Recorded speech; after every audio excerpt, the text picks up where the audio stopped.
ओम शनिदेव नमः। मित्रों, कहा जाता है कि समय पाए फल होत है, और समय पाए झरि जात, और सदा रहे नहीं एक सी का रहीम पछताए। कहने का मतलब है कि समय आने पर ही फल होता है और समय आने पर वो झड़ भी जाता है पूरा फल। इसलिए समय आने पर सुख प्राप्त होता है और समय जब खराब होता है तो दुख प्राप्त होता है। तो आज के इस वीडियो में हम इस बात की चर्चा करेंगे कि मकर राशि में किन लोगों का समय आ चुका है, अर्थात कौन से ऐसे लोग हैं मकर राशि में जो कुल मिलाकर के करोड़पति बनेंगे, और कौन से ऐसे मकर राशि के जातक होंगे जिनका समय अभी नहीं आया है और उनके जीवन में संघर्ष 2024 में भी बना रहेगा। और जिनके जीवन में संघर्ष बना रहेगा उनको वास्तव में क्या करना होगा, उसकी भी विस्तृत चर्चा हम आज की इस वीडियो में करेंगे। तो आप वीडियो को अंतिम तक देखने का ज़रूर कष्ट करिए। मित्रों, अपना वीडियो बिना किसी समय गंवाए हुए हम शुरू करते हैं। मित्रों, उन लोगों का समय मकर राशि में आ चुका है जिनकी कुंडली में शनि और चंद्रमा की स्थिति बहुत ही बेहतर है। आपको मालूम है कि शनि की 7.5 में मुख्य रोल जो है वह शनि और चंद्रमा का ही है। तो अगर आपकी कुंडली में शनि और चंद्रमा की स्थिति बहुत अच्छी है तो आप मान लीजिए कि आपका समय आ चुका है। आपका समय आ चुका है और जो भी आपने खोया है वो सब कुछ आपको मिल भी जाना है और आप करोड़पति की स्थिति में भी आ जाएंगे। आप करोड़पति की स्थिति में आ जाएंगे। या जो लोग ऑलरेडी करोड़पति हैं उनके अन्य कोई भी उनको दुख दर्द पीड़ा है तो वह भी उनकी चली जाएगी। अब शनि और चंद्रमा कुंडली में कैसे अच्छे होते हैं उसकी चर्चा मैं पिछले वीडियो में कर चुका हूं। बस आप एक मोटा मोटी हिसाब लगा लीजिए कि चंद्रमा आपके 6वें 8वें और 12वें भाव पे ना हो और शनि आपका 12वें भाव पर ना स्थित हो, क्योंकि 6वें और 8वें भाव पर भी शनि बुरा फल प्रदान नहीं करते। उन्हें 6वें और 8वें का दोष नहीं लगता है शनिदेव को। तो चंद्रमा की स्थिति को आप जरूर देखिए कि वो 6वें 8वें 12वें भाव पर नहीं हो।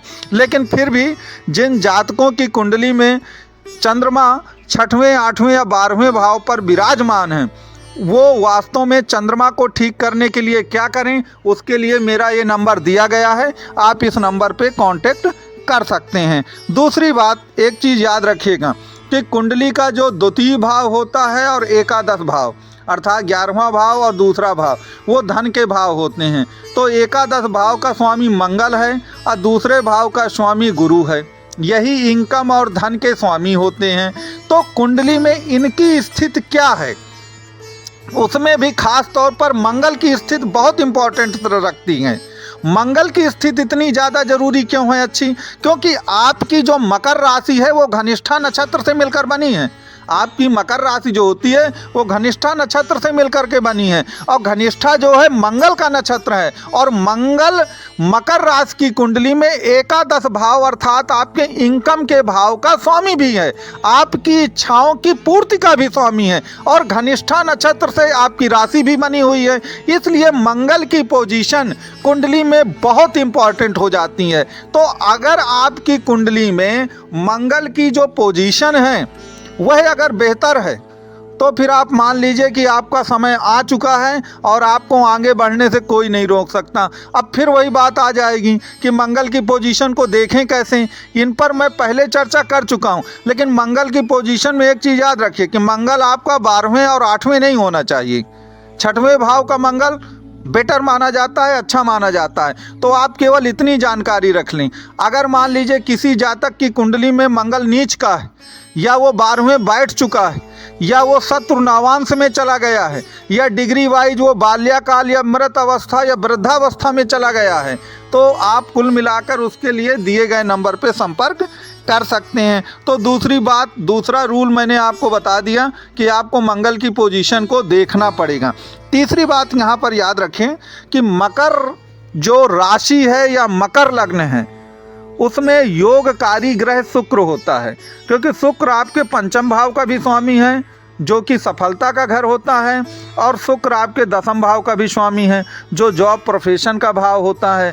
तो शुक्र की अगर आपको दशाएं मिल जाएं, या तो अंतरदशा मिल जाए या आपको शुक्र की महादशा मिल रही है, तो फिर मान लीजिए कि इससे बेहतरीन समय आपके जीवन में कभी नहीं आएगा और यह जीवन का सबसे स्वर्णिम समय आपके लिए कहलाएगा।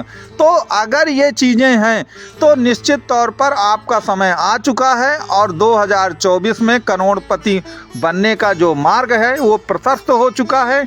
या आप अगर ऑलरेडी करोड़पति हैं और आपकी अन्य समस्याएं भी हैं कुछ, तो उसके लिए भी सबसे बेहतर समय ये होगा।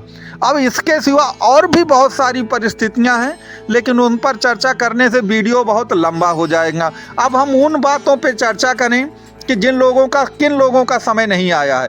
तो जो बातें मैंने बताई हैं कि ऐसे ऐसे होगा तो समय आ गया है, तो आप उन्हीं को अगर उल्टा कर देंगे तो आप मान लीजिए कि समय नहीं आया है। लेकिन यहाँ पर एक चीज़ आप याद रखिएगा, अगर आपकी कुंडली में कुछ कॉम्बिनेशन बन रहे हैं, जैसे शनि के साथ राहु की दशाएं चल रही हों, या सूर्य के साथ शनि की दशा चल रही हो, या सूर्य और राहु एक साथ चल रहे हों, या मंगल के साथ शनि और राहु की दशा आ रही हो, तो याद रखिएगा कलह और विच्छेद योग बनता है।